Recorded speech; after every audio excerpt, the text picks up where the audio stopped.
Alors que la saison de Formule 1 de 2025 approche, tous les regards se tournent vers Ferrari lors des essais de pré-saison à Bahreïn. Cette période marque le début des préparatifs des équipes et des pilotes, qui commencent à forger leur récit pour l'année à venir. Ferrari, désormais avec son modèle renouvelé SF25, affiche des résultats remarquables dans diverses situations, que ce soit lors de simulations de tours rapides ou sur des portions de circuit plus longues et exigeantes. Toutefois, le moment le plus marquant fut le sourire de Lewis Hamilton. Après plusieurs années de résultats décevants, le septuple champion du monde semble satisfait de sa nouvelle voiture, ce qui suscite des interrogations dans les coulisses. Ferrari pourra-t-elle vraiment se battre pour le championnat cette saison et, plus précisément, qui sera le pilote chargé d'apporter le titre tant espéré à l'écurie? Hamilton ou Leclerc? Lorsque Hamilton a effectué la transition de Mercedes à Ferrari, il ne s'agissait pas simplement d'un changement d'équipe, mais bien d'une véritable révolution dans sa carrière. Pendant plus d'une décennie, il s'était habitué aux méthodes, à la terminologie technique et au système de Mercedes, et Ferrari, avec sa riche histoire et sa culture unique, représentait un univers tout à fait nouveau. En janvier, lorsque Hamilton a été officiellement intégré à l'équipe, il a évoqué la courbe d'apprentissage qui l'attendait. « J'apprécie vraiment la voiture.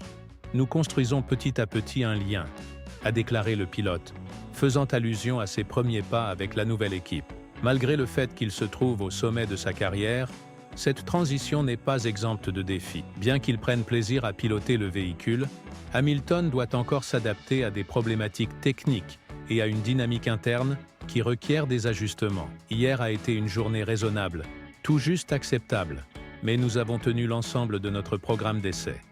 Nous expérimentons plusieurs choses, donc je ne procède à aucun ajustement, ni ne dirige la voiture vers une trajectoire définie, a-t-il expliqué. Un des principaux aspects auxquels Hamilton doit encore s'habituer est la nouvelle manière de communiquer de Ferrari. Après des années passées à utiliser la terminologie de Mercedes, il se retrouve à apprendre de nouveaux termes, notamment ceux relatifs aux composantes géométriques de la voiture, qui sont désignés par des appellations entièrement différentes. Selon lui, l'effet est quelque peu différent, et les noms varient, mais le terme rotation reste rotation, et la barre anti-rotation demeure la même. Son enthousiasme face à ce nouveau défi est évident, et il est déterminé à maîtriser ce nouveau langage. « J'ai passé 12 ans ailleurs, où nous parlions toujours des mêmes choses. Ainsi, mes habitudes étaient déjà ancrées. Je sais exactement ce qu'ils veulent dire, mais à chaque fois que Ferrari mentionne quelque chose lors d'une réunion technique, je me demande de quelle partie de la voiture il s'agit. Cela fait partie du processus d'apprentissage et c'est justement ce qui le rend passionnant, a-t-il commenté. Comment tout cela se traduit-il dans la quête d'Hamilton pour son 8e titre mondial? Les premières impressions des essais de pré-saison à Bahreïn indiquent que le pilote s'adapte bien à Ferrari, montrant que cette transition relève autant du développement personnel que de la performance.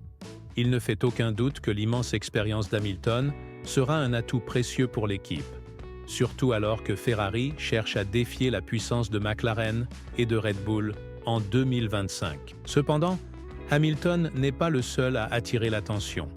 Charles Leclerc se distingue également. À la fin de la séance du matin du 3e jour d'essai, Leclerc a réalisé le meilleur temps, devançant le rookie Andrea Kimi Antonelli de seulement 0,07 secondes. Une performance importante pour l'écurie face à la forte concurrence d'Hamilton et du toujours dominant Max Verstappen. La prestation de Leclerc a confirmé son talent pour ceux qui doutaient encore de ses capacités.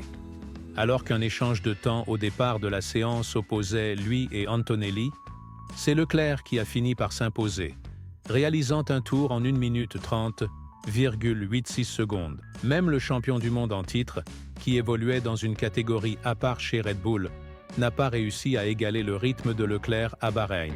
Verstappen a terminé la séance du matin à la 4e position, environ 4 dixièmes de seconde derrière le pilote monégasque. Par ailleurs, les premiers jours d'Hamilton chez Ferrari ont été marqués par une approche plus prudente, focalisée sur le développement d'une relation étroite avec l'ingénieur Riccardo Adami. Le pilote a reconnu que le processus d'adaptation aux réglages de Ferrari demanderait du temps, mais il profite clairement de chaque moment de cette expérience.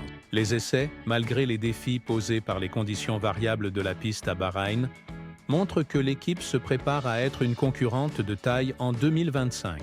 La voiture a progressé dans plusieurs domaines par rapport aux années précédentes, et les retours de Leclerc et d'Hamilton ont été extrêmement positifs. L'impression générale est que Ferrari a réalisé un bond en avant en termes de performance, et grâce à la contribution d'Hamilton, semble bien armé pour lutter pour le titre. Cependant, comme dans toute équipe, des obstacles subsistent. Lors du 3e jour d'essai, Ferrari a rencontré des problèmes dus à une usure excessive des pneus, ce qui a contraint Hamilton à abandonner une simulation de course prévue. Les conditions météorologiques n'étaient pas idéales, et l'évolution du circuit a été plus lente que prévu. Mais la capacité de l'équipe à s'adapter et à recueillir des informations précieuses demeure un atout majeur. Les ingénieurs travaillent d'arrache-pied pour résoudre ces problèmes, et les apports d'Hamilton ainsi que de Leclerc seront déterminants pour ces améliorations.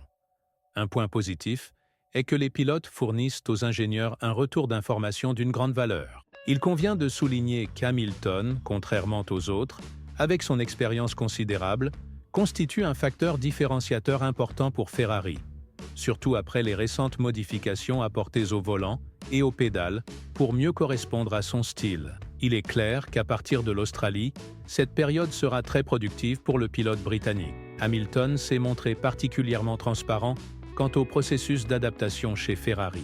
Il se dit satisfait des progrès réalisés jusqu'à présent, tout en demeurant autocritique. J'ai le sentiment qu'il reste encore beaucoup à exploiter avec la voiture. Je teste les limites avec les nouveaux éléments du SF25. Heureusement, j'ai eu l'occasion de piloter les modèles de 2023 et de 2024, afin de comparer les améliorations, les problèmes corrigés et les solutions apportées. Il y a une quantité considérable d'informations à assimiler, mais j'aime plonger dans ces détails pour tout découvrir. C'est exactement ce que nous faisons. Nous avons déjà établi une base solide, a-t-il déclaré. Malgré les bons résultats des 2 premiers jours d'essai de pré-saison, le 3e jour fut différent.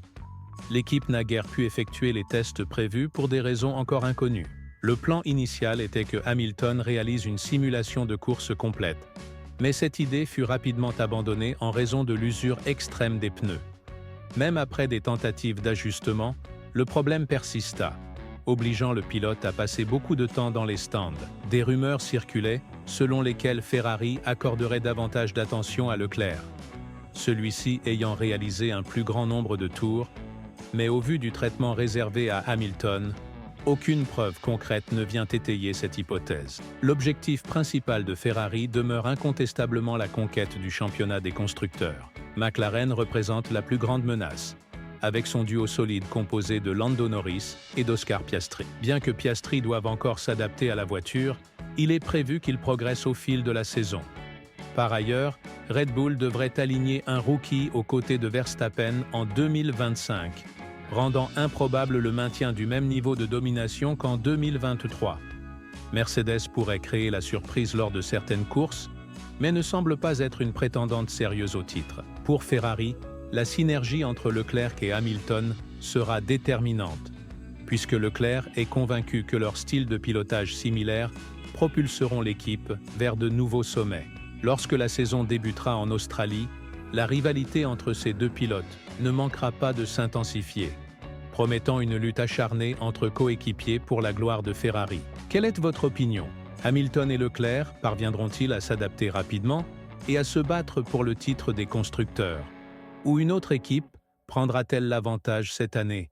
Laissez votre commentaire et, si vous souhaitez en savoir plus sur la revanche de Sainz contre Ferrari, cliquez sur la vidéo qui apparaît dès maintenant sur votre écran.